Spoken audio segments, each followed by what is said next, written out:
Good morning and welcome to Mental Health Matters. We hope you've had a wonderful Christmas or have been enjoying the seasonal period because, of course, it's Boxing Day today, and so hopefully you're not too overstuffed. Hopefully you're feeling good to watch today's show because we have got an incredible guest on today. Our guest today is Kelly Thompson. She's a book doula, but she's also got an extremely powerful story to share with us. Let's head over to the main studio. Kelly, I have deliberately not said anything about your personal story because I wanted to introduce this with you on set with us, and it's great that you're here. Thank you for your time. Now, December the 26th, 2024, which is today, this marks the 20th anniversary of the Indian Ocean Tsunami. That's right. And from the news reports, the tsunami was caused by a 9.1 to 9.3 magnitude earthquake that struck off the coast of Sumatra in Indonesia, and it was the first global disaster of the 21st century. The UNESCO theme for this year is empowering the next generation with the lessons of the 2004 Indian Ocean Tsunami 20 years on. And the theme highlights the importance of teaching the next generation about the power of preparedness. And Kelly, you and your partner survived this devastating event, which claimed the lives of over 2,000 tourists, affecting so many more, along with all the natural lands and all the places it affected.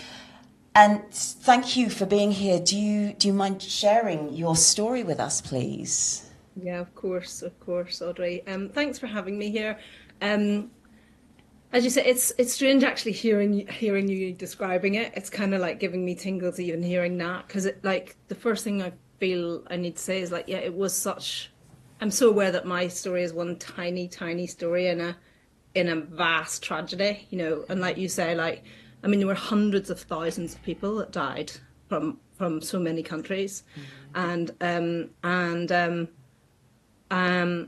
Ours, I mean, my partner and I happened to be on a little island in southern Thailand called Koh Lanta at the time, and we had been saving up for a few years, and we were going to do a big trip around Southeast Asia, and we hadn't been going out for all that long actually, and I delayed the trip because I'd met Graham, and there was excitement about going to travel and explore together, and we were only about a week into our travels, and we were on the island Koh Lanta, and had this magical Christmas day, and there'd been a bit of an accident, a bit of a mess up with accommodation, and we were supposed to be in a hut, and they double booked, so we were staying in a tent on the beach, which didn't matter. I mean, it was a beautiful place to be, and then there'd been this gorgeous Christmas party. And a late night, the party was on the beach. You know, it was this idyllic setting. You know, white sand beaches, beautiful calm seas, palm trees, and just feeling really lucky. You know, and the next morning, Boxing Day morning, it was very hot. Being in a tent in Thailand, it was very hot, and I woke up, and I just went for a big long walk along the coast, and was just like, wow, you know, isn't it beautiful? And I came back, and I got back into the tent to have a bit of a nap, and my partner actually then woke, and he was hot, and he went and had breakfast, and I heard this almighty noise, which woke me, and I thought, what on earth? And it was like either thunder. The only things I could think were it's either thunder or a low jet or something, or what on earth could that be? It was loud enough that it allowed me to get out of the tent and look up. So I was looking up. And as I did that, my partner, kind of, with alarm on his face, came towards me, going, "There's something weird going on with the sea," and he's a strong swimmer, he's a keen surfer, he wanted to go diving, all of this kind of stuff, and so he has an awareness of the water. He used to be a lifeguard, and so I don't think at that point I would really have noticed what was going on with the sea, but it was an irregular pattern, and there was a wave coming that, in sort of coming from Ireland, living by the Atlantic, like it didn't look anything like the waves there, you know. It was, but it looked out of place where we were, and there was something not right. And he's like, you know, I think it had pulled out a little bit. Now, some people from news footage and things will have either heard about or seen images where there was a massive pullback of water. It was not like that where we were, because we were in this little contained bay. It didn't have that massive draw out, which kind of gave more warning. It was just not quite right, you know. And so we were like, that's a bit weird. And lots of people were coming down towards, and it's quite a small resort. People were coming down towards the water's edge, or onto the beach at least, to look and go like, what's happening? And something alarmed us. We were like, we need to move our stuff. So we thought the tent might get washed away. So we both actually, which seems ridiculous in hindsight, right? That you're worried about property, you know? But you obviously have no sense of what's going on. No. You know, none of us knew what a tsunami was, you know. So we actually both grabbed the bag from the tent with a sense of urgency by that point, and both of us went in separate ways, in opposite ways, around the tent.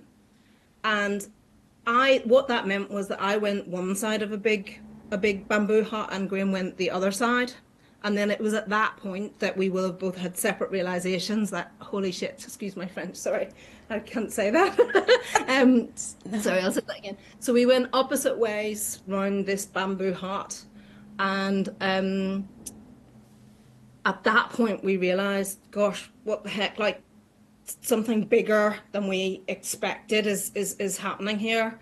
For me, I can't speak for Graham's full experience, you know, that's something for him to share, but for me, I ended up, I'd got to the side of this hut and thought, oh, I'll throw my bag into this hut because it'll be safe in there. And as I did that, and as I stepped inside the hut, I realized that this enormity was coming towards me. And that was just a sense, I can still, now that I'm in a good place to talk about it, I can still feel that feeling coming back to me. Now, I'm very lucky that I'm not feeling the trauma with it, but I can feel that sense of just, it was just like dread and fear and like something like huge.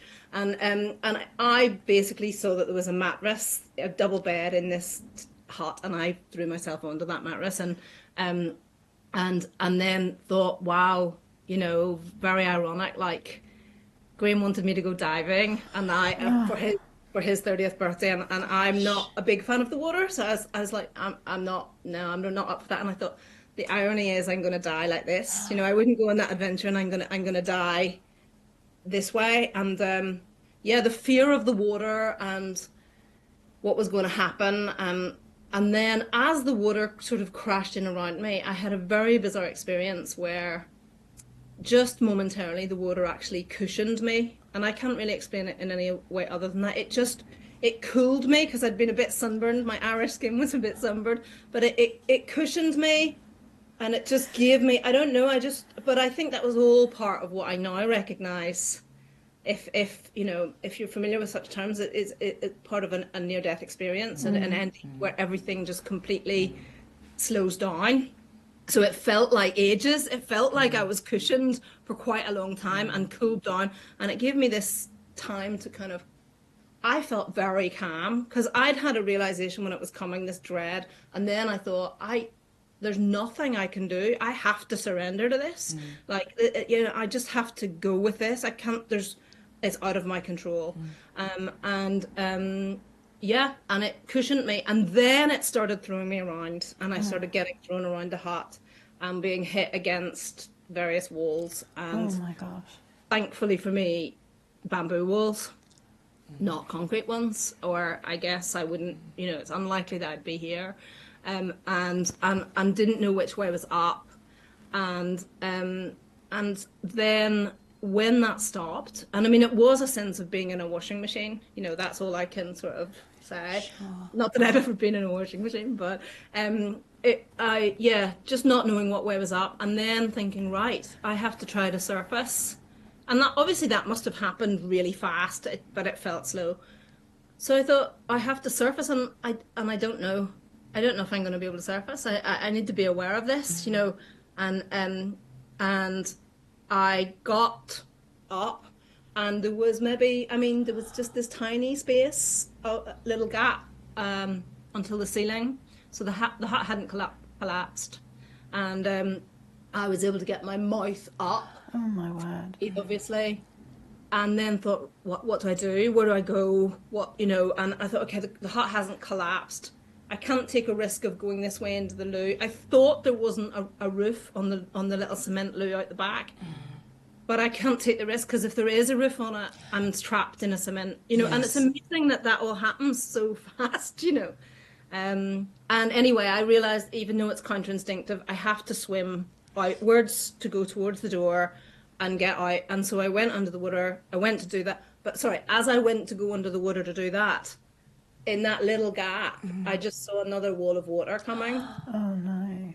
And then that was the actual, the tsunami, that was the wave that did the damage. And then at that point I must have lost consciousness. So yeah, and I don't remember then what happened. All I know is that I popped up, and devastation all around me, and again, I mean, that must have been very quick, but there was devastation all around me. This plastic bag popped up beneath my hands and kind of filled with air and just gave me a second to breathe. And there's another story about that. It's actually weirdly a plastic bag that my granny had given me. Oh wow. I had travelling shoes in, and because I looked at it and went, Bishop's shoe shop, and that's a shoe shop in Northern Ireland. And at the time, obviously, that wasn't a key. I just thought, Bishop's, what? And then tried to swim, But I look back on that and think, that's nuts amidst all of that, and that bit makes me slightly tear up because of thinking about my granny, But so that it gave me a second to breathe and go like, oh my gosh. And then I started swimming and realized that at that point, I guess the drawback out of the water was starting. And so me swimming was keeping me on the spot, I guess. I thought, but I can't sustain this. I'm not a strong swimmer. I need to get hold of something, or I need to, and there was a tree nearby that I was sort of trying, and then this Thai man appeared from the tree, and pulled me up and put into the tree. And again, like, how does that work? I just don't know. Like, how did we do that? But we did, and then we both just stood in a state of complete shock, looking around, trying to figure out what to do. Do we get back in the water? Do we go across? And at whatever point, and we didn't speak, we just, and then we sort of agreed non-verbally, right, we're going to try to go. And we went and we swam through all the cars and the stuff and and it wasn't far to land, because, and we were really, as lucky as you can be in that situation, in that the topography of the island, like I said, it was a little contained bay and it went up very fast. So it meant it stopped the water. Yeah. Whereas other places, Banda Aceh and places that we'd been on the mainland in Thailand and stuff, would have just been flat, so that it would have just kept going and going. And so it wasn't long till we were able to get our feet onto the shore, and then it was a different type of trauma, because then it was seeing everyone else and everybody trying to find their loved ones and checking and doing a count, and then it became a more sustained kind of trauma, because during all of that, what was incredible is just how your mind and body, what they do for you in that, and you really, I couldn't, I mean, it would be, I guess, and I have spoken to people and they say the only people that it's kind of often different for is parents, who are immediately thinking about their kids in the moment, that survival instinct. But for myself and Graham, it is literally your body and your mind just go, right, we have to focus on surviving. That's it. And it was only when my foot went on land that I then immediately, it was literally foot on land, where's Graham? And I hadn't been able to think about that before. Well, you're surviving. You're surviving, yeah. And I was very lucky that I found him very quickly. People led me to him, and he was one of the most injured on that island, and sorry, not on the island, in that resort. Oh my goodness. We're going to just hold that to process that for a moment. Kelly, you're going to stay with us, and we're going to be back straight after this. Hello. Join me, Stacey Bullock, host of Tools for Everyday Living, on E360's Positive Vibrations channel every Friday at 4 p.m. Pacific Standard Time on E360 TV.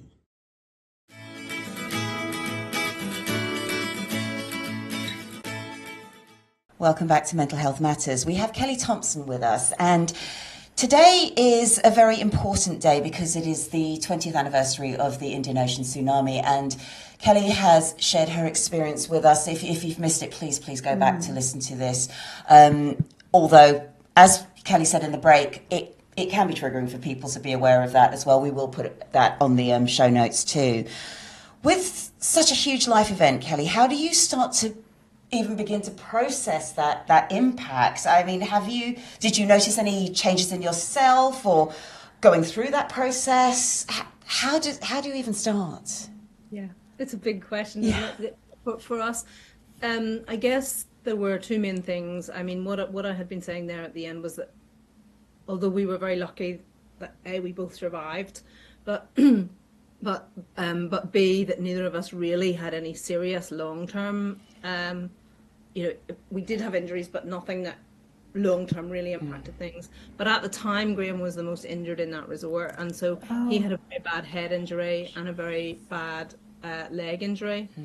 And it had taken quite some time. But I mentioned the sustained trauma of once we found each other, but it was about getting to safety. Yes.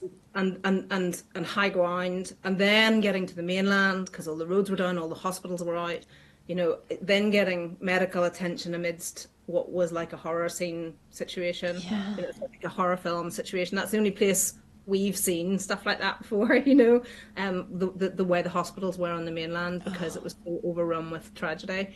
So and then getting from that was in Krabi, and then getting up to Bangkok, and then getting back to the UK. So this sustained trauma of all of that, and it meant you weren't getting medical attention the way that you normally would. And what that meant was that physical injuries that would be treatable normally. Yes, and now worsening, aren't they? Infected, and we're becoming very problematic. And so by the time we got to Bangkok, they thought Graham was going to lose his leg. And they weren't sure what was going on. Like his ear was had been very damaged and was kind of hanging off. And but the hospital in Bangkok, the staff at the hospital in Bangkok were unbelievable. And in the end, like within 24 hours of Graham arriving in the safe space at that hospital, because they had said he would lose the leg, and within 24 hours of being in a safe place, they were like, you're actually like a different person, because basically his self-healing mechanism had started to kick in. So he didn't, the point is he didn't lose his leg. We were brought back to the UK. He had skin grafts and things and various procedures to kind of sort his ear out, and thankfully no brain damage, but it meant the physical bit was what we first had to focus on as the point in terms of how you process it. So kind of, and also just logistically, we'd given up our home, our jobs, we'd put all our stuff in storage, and, we weren't in a very good space to sort of start to get that all back, but we needed to, because you need to live. And so we were trying to deal with all of that, and Graham couldn't work because of his injuries. And then I don't think he'll mind me saying that he was suffering from depression. And I guess we did know that. We did know it, but we maybe weren't labeling it. I don't know. Can't really remember. Where you're just kind of getting by, and he was getting support with therapies and things. So that was all going on, and we were dealing with all those sides of things. And then in terms of, and one of the things that we did to help us actually, and this is, I think, important to say, that people around us were very kind, and one of the things we did was we went back and spent time with family, both Graham's family and my family, and that was important to do, to reground us and to comfort them that we were okay. But a good old family friend of my mum's, Heather, lent us her apartment up on the north coast of Ireland. Oh wow. And it was so nice. But the important thing about that was that's one of my favorite places. So it's a place of joy for me, and a place of like familiarity and childhood memories and all of this. But also it's right on the Atlantic Ocean, and their apartment overlooks the sea. there are big waves, and that was important for us to go and actually like be faced with that, and to realize that so many things had been like blown apart in terms of your expectations in your mind. To regain a trust, every wave that came in, it felt like it was going to keep coming. It was really interesting to be able to sit and watch how much your sense of trust had been shattered. Because that rhythm that you're so used to, you could no longer presume to be normal. So that was a really important thing for us to do, and it definitely really helped us. And then we came back and we started doing the rebuilding that I was talking about with work and jobs and all the rest. But it wasn't until we were kind of back in a flat, working again, Graham was on the mend and all that. That is when I got unwell. And it was probably about a year and a half or 2 years later. And I suddenly was just finding it difficult to make decisions, and like feeling like my coping ability, if I think of coping ability as a tank where you've got all this space that you play with, it just felt full, you know. It felt like I only had this tiny little bit of space where I could kind of because I was used to being quite dynamic, and instead I was like sort of a bit fearful of things and not being able to kind of get my head around things. And then one day I just couldn't get up, couldn't get out of bed, and you know, I thought it was my back, and I was getting checked out with all sorts of doctors and holistic therapists, and they're like, no, there isn't anything structurally wrong. This is about your spine being your support system.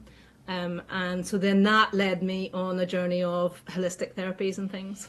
Oh, gosh. I mean, you've spoken very much about how your friends and family were able to support you, and I think that's wonderful. But it also sounds like, I think you've highlighted a really important point there, that it felt in a way, okay, things are getting back to normal. I'm starting the healing process. Oh, wait, no, I'm absolutely not. I need to process a number of other things as well. And that's something a lot of people who've been through incredible experiences and who've been through the depths of depression and really, really dark places as well. They've all said that. They've all said this healing, it almost, you get lulled into this sense of security, and then it's bam, no, we need to take it back a bit. Where does healing start? Yeah, I mean, I guess it's going to be different for everybody, and that's the fundamental thing, you know. And it's, I mean, for me, I guess people were very keen for me to be having talking therapy, and I was open to that, but I did it, it's massively valuable for all sorts of things. But I also know my character and where I was with things, and I was in a space where I wasn't suppressing things, or like I was talking a lot about it with a lot of friends, a lot of family, processing it, doing a lot of sort of work on it, developmental work on it, and so it was great to have a talking therapist for me, but actually it wasn't getting to another level for me. So for me, it was about holistic therapies. It was about the body. It was about getting something that would access the body. And funnily enough, I mean, I said one morning I woke up and couldn't get out of bed. I think that I'm pretty sure that the trigger for that was actually, so I've worked for 20 or 25 years plus in book publishing. And at the time I had been looking to commission I was always looking to commission different books in the area of holistic health and healing and stuff. So I was already in that area, and I was looking to commission a book on Qigong. And I had never done Qigong, and I went to a class, and he was lovely, this guy, and it was a great class. And I remember him saying that this particular movement, you know, is very powerful, go gently. And I did it and thought, you know, oh yeah, that's nice, and that's good. And then I thought, oh yeah, that's quite powerful.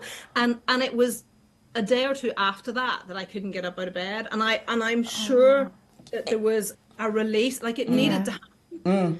And so my first port of call was, because I was able to identify that moment, I went back to him and said, this has happened, could you help me? So my first port of call was, and I'd never done Qigong, I'd never had Qigong treatments, but he really kindly helped me. And because I was in that world, and my partner also, he was still is a physical therapist, so he was also a yoga teacher at the time.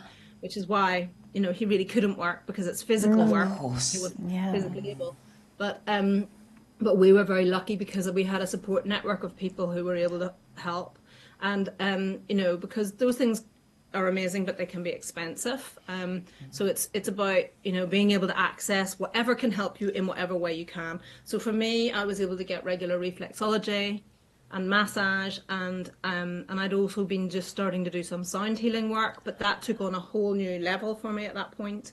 And each of those accessed things in a different way that for me was to do with like I say, really getting energetically into my body and telling my body that it was safe rather than my mind, Yes. And you've made a really good point there, I think, just in terms of CBT and how it won't always help everyone. And it is important to find what works for you. Absolutely. And that somatic healing is very powerful. And again, though, if you reject it or resist it, it won't work for you either. And that's okay. It's okay. It's about finding the thing that does. And also, just to be clear, like say with CBT, for example, which is what I was offered and did, I found it massively helpful. So I'm not dismissing that in any way. It's just that for me, it couldn't be the only thing that I did because it would keep me in my head, and I was quite good at processing things in my head already. Whereas other people might be better at processing it in their bodies and need much more help with getting it out of their mouths, Exactly. So it's,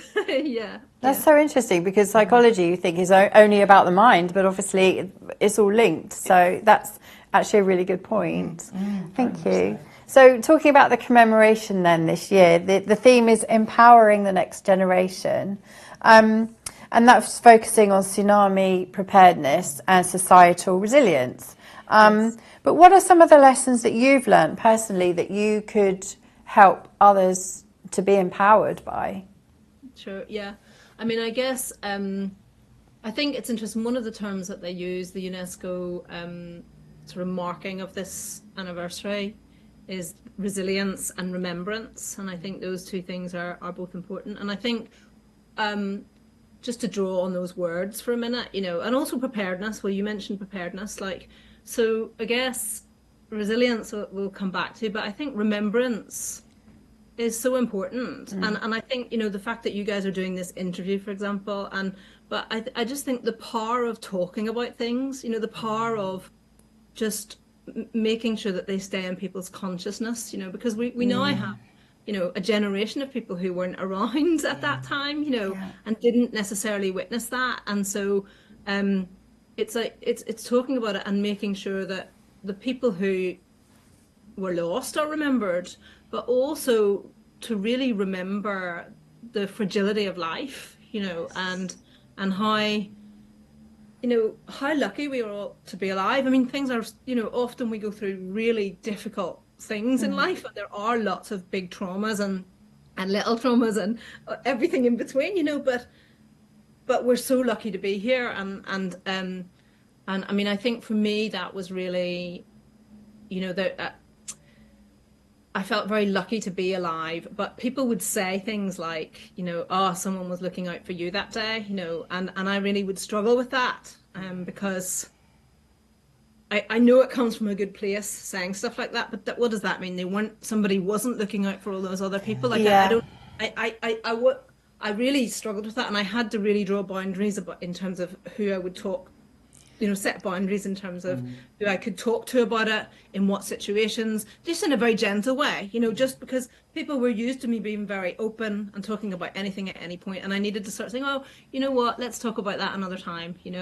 and that was a really important lesson for me to learn, that because, people will have a take on it, and at the time, I couldn't find a way to process that, and I think when I look back, there was an element of probably, not that it took over my life, but there was an element of sort of survivor's guilt, and I even recognize that a little bit when I'm asked to maybe talk about the experience, who am I to talk about this experience, when so many other people had, much more fundamentally life-changing things in terms of losing loved ones or limbs or whatever it might have been, but I think it's important to recognize that no matter what your experience of it, it's really valid, you know, and that's why that remembrance is important, you know, and to lean into that idea of like, yeah, we're lucky to be here, and there isn't a need to feel guilty about that, and actually just how can we make the most of it, and how can we treat other people well, and yeah, how can we be prepared, and I think like, how can we be prepared, if you'll excuse the metaphor, but you know, for the waves of trauma in our life, you know, like, you know, because that's, you know, like I say, big things, small things, you know, whether that's rejection, loss, relationship breakdowns, bereavements, and the whole gamut of things, you know, is kind of realizing that those are part of life, and they're really sad and they're really hard, but that is part of the fragility of life, and if we can stop trying to like hold on so tightly, you know, and maybe just like be able to kind of let go, and realize that when those things happen, it is, again, it's a bit cliched, but in that time it's okay not to be okay, because it's so hard, you know, and it takes time. It just takes time to figure out, you know, where to go, what to turn to. But there are things that you can turn to. There's so many things that you can turn to that can help, you know. Yeah, I think that's a great place to just break for a second. And Kelly, you're staying with us, so we'll be back with you just after this.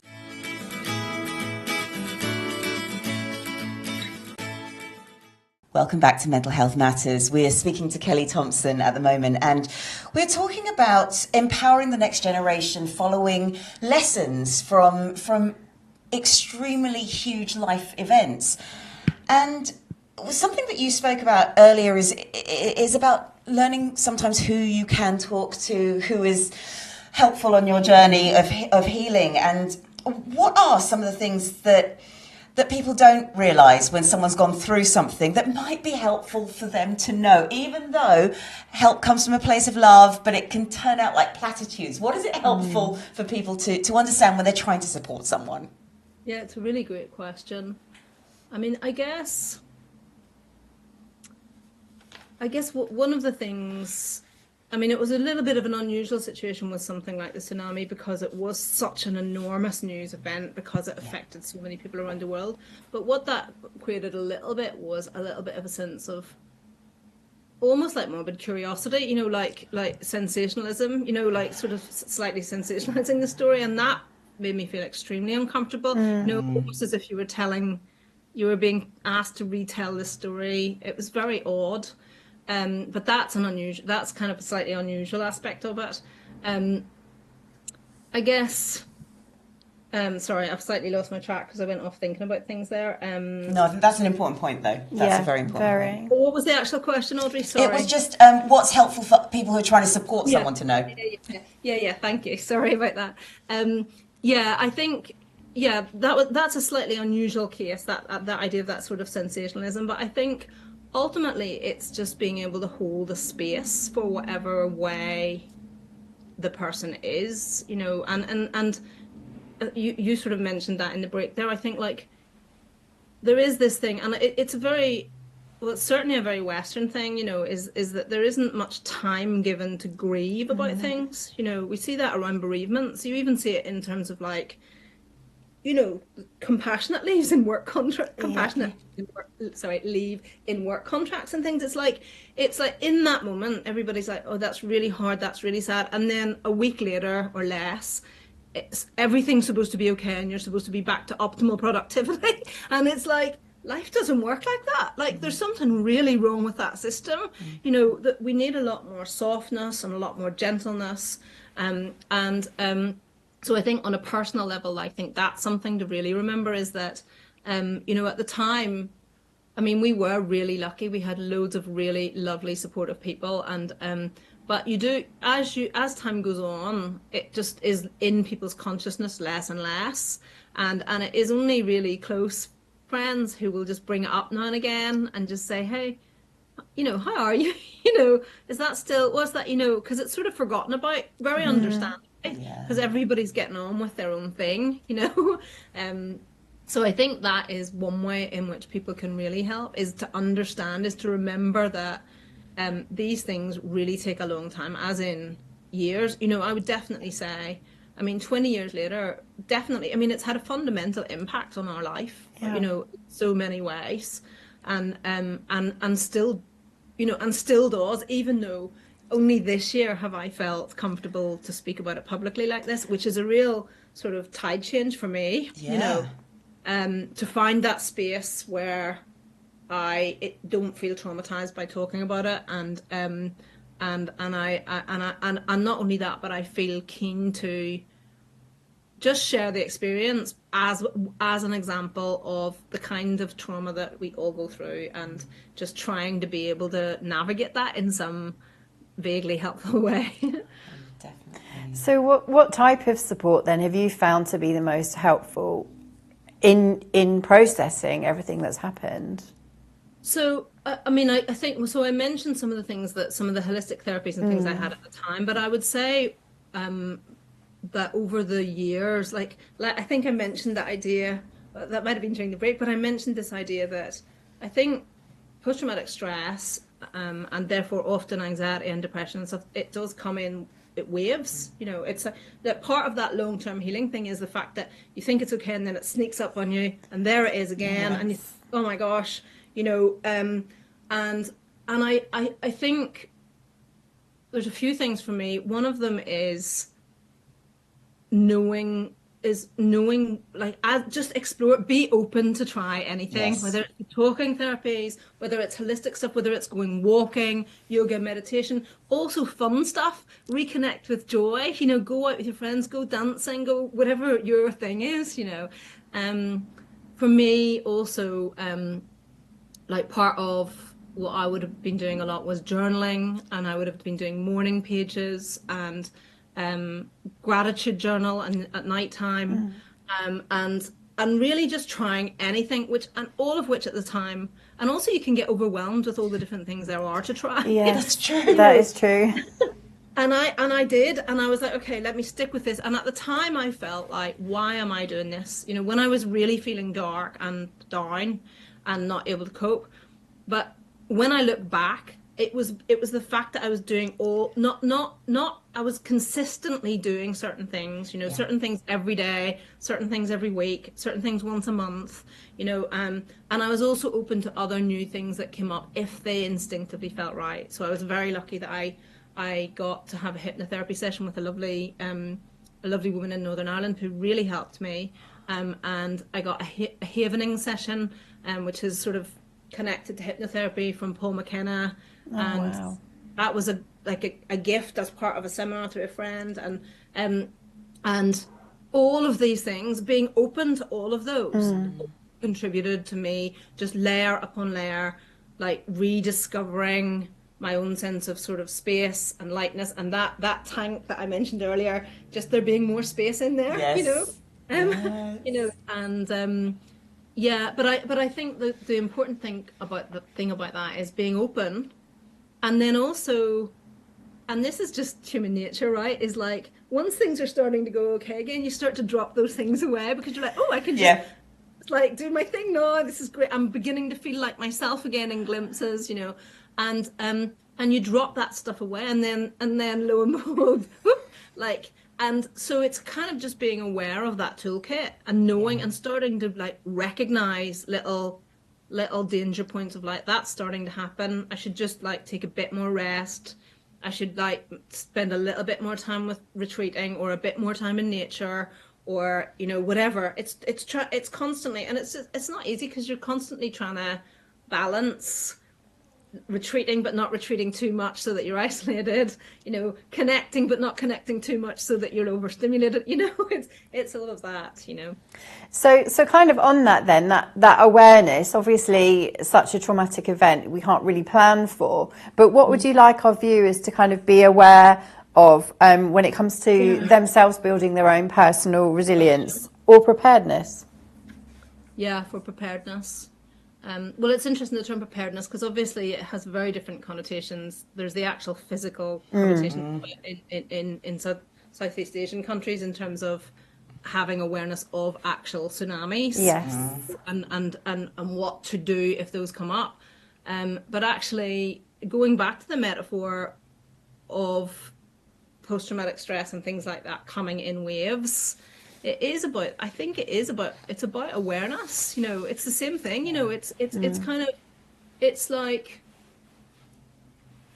it's opening yourself up to being aware of the possibility of things without becoming scared of them, So it's like, really, really recognizing the fragility of life and that things can change overnight. And therefore, whatever we have right now, we are really lucky. And trying to drop expectations about the fact that they have to last to be worthwhile.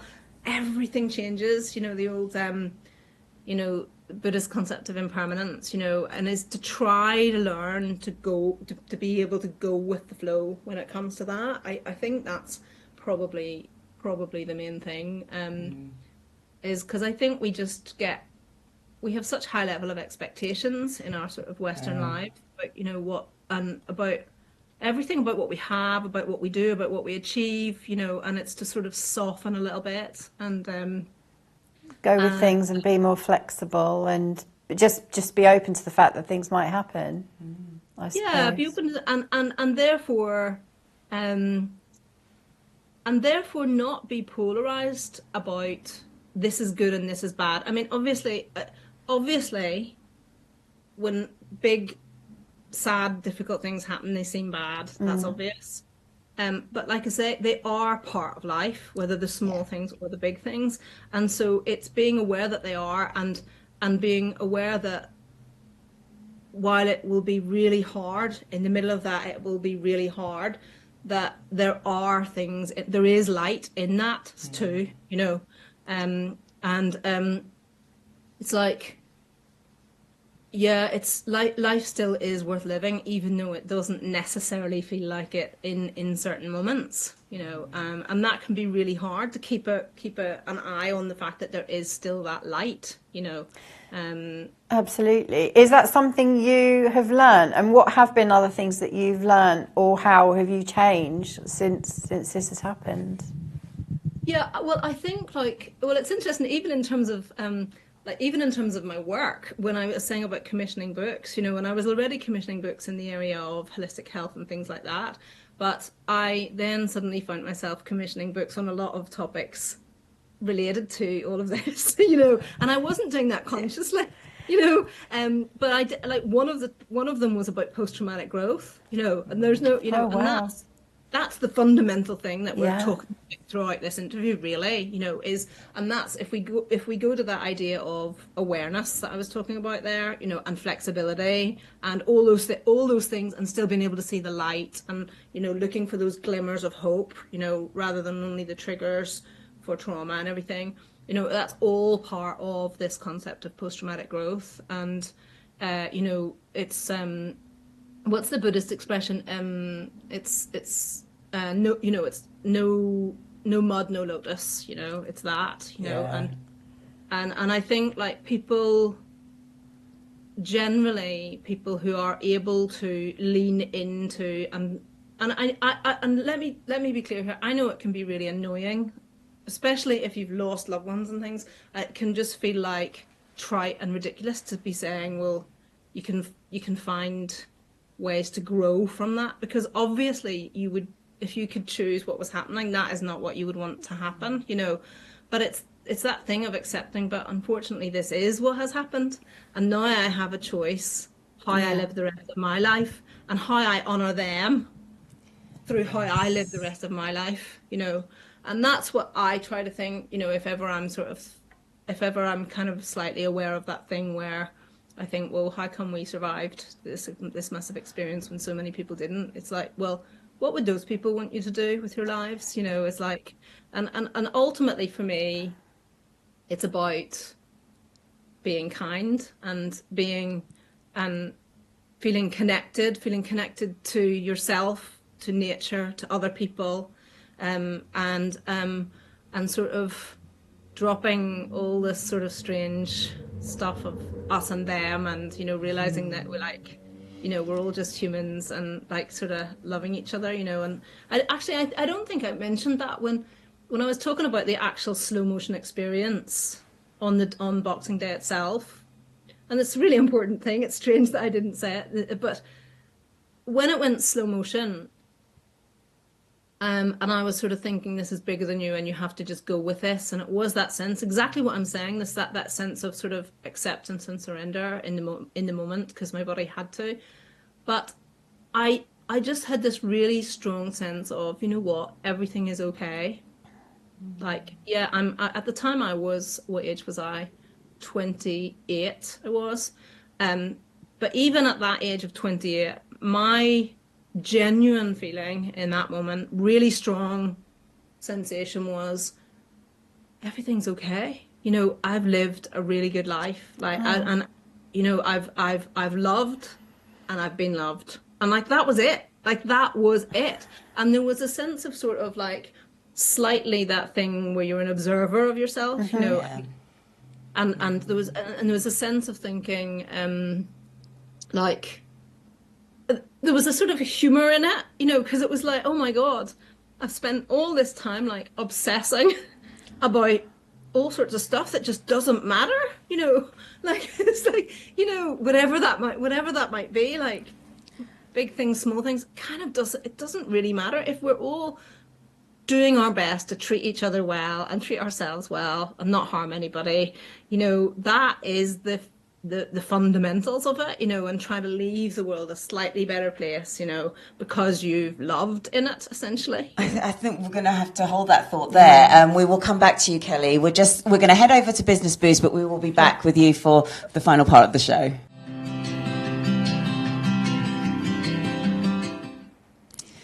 In today's Business Boost, I wanted to reflect on something that our guest Kelly Thompson has said. And this is about trying lots of different things when it comes to seeking help. Something I get asked a lot is from organisations who say, yeah, but we've got everything out there, everything, but people won't access it. There's a real difference between accessibility and availability. So availability is great.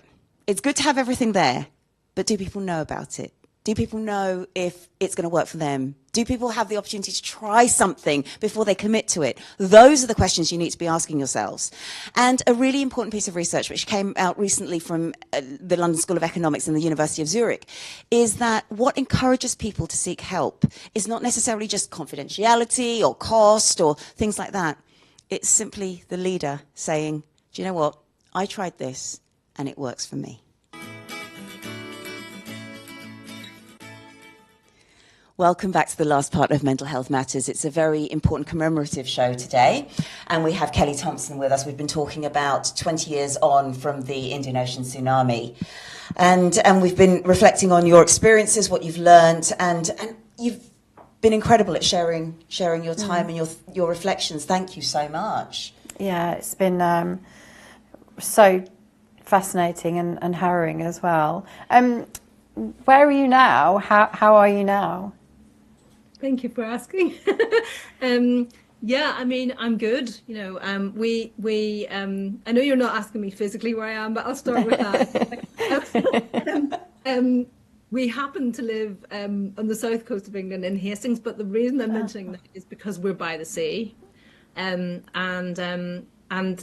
although, yeah, that's just interesting that we've made that choice. It really is. It was always my draw in particular that I would be back by the sea, because in Ireland you're never far from the sea, even though I didn't live on the sea, and it creates a sense of expansiveness that's really important to me. And for example, like I go to yoga classes that have a view of the sea down there, and when I can manage to make it, there's this amazing free meditation group that a man organises. It's not guided or anything, on a Sunday morning down on one of the wee beaches, and I know, great intentions to go every week, but when I make it, I and create that quiet space for myself. It's just a marvel, because you're sitting on the beach looking at the sea, and it's at times like that there's sort of reflection time, and you think, wow, yeah, I'm sitting here looking at that calm sea, and there's so much symbolism in it, because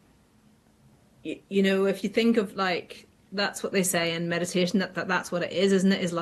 Is realizing that even beneath the storms and the waves and that there's always that calm sea, that will return, and it's trusting that calm sea is there beneath it all. You know, if you will allow the time and the space and lean in, and you know, I really liked what you were saying there, Audrey, you know, about accessibility, you know, and I think in terms of ways to find things to help yourself, like, I know that I was really lucky because I was already in that world a lot, you know, whereas if you weren't in that world, like, how do you know? How do you know what to try?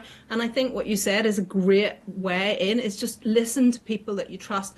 And you know, if somebody says that really worked for me, or I find that really interesting, just give it a go, you know. And for me, it was all about giving those things a go. And as a result, I found myself in this really great space. And I do sort of marvel at the whole journey to get to here, you know, and over the past year in particular, I mean, it's been a challenging period for us as a couple. Like, so Graham and I are together, like 20, we turned 22 as a couple. I love that. I'm so pleased. So yeah, and you know, it's kind of amazing looking back at the journey, you know, and there's so many fundamental ways it's changed your life that I haven't talked about, you know, but we just feel lucky that we're here, and that we sort of had, you know, we've navigated all the difficulties around those experiences together, you know, and right now, you know, we're in different spaces about it now. So within the last 6 years since we moved from London to Hastings, sort of a quieter life, it's been a very difficult time for a lot of reasons, bereavements, big family traumas, and then of course the lockdown, you know, and COVID and the lockdown. But again, going back to that thing I mentioned of knowing what your resources are, knowing what your healing toolkit is, that becomes invaluable, because it means you've got these things to draw on, rather than only using them in the good times, or rather than only using them in the bad times, is keeping them there, you know, and being able to dip in as and when you need them, and it becomes a savior, and you feel really lucky. And then over the past year, I've started to heal from a lot of those things that have been happening, and a lot of that has been doing with me stepping into the power of writing more, and sharing my story, you know, which is what I'm doing today. Yeah, no, absolutely. It's lovely to be a tiny, tiny part of your journey as well. It's wonderful. It really is. Thank you. And where can we learn more about you? Sure. Well, I'm not very, you know, very good with the old tech stuff and everything. So I've finally been getting, so in my work, I mentioned that I do, that I've worked in book publishing, non-fiction publishing for over 25 years. And so in-house, I was a commissioning editor, was my most recent in-house role. But as a freelancer, I therefore have done all sorts of editorial work at all levels. But over the past couple of years, I've come up with the idea of a term which is calling myself a book doula, which is the idea of helping people to, essentially it's helping people to tell their stories, you know, but it's share their insights and birth their books, which is why the term doula.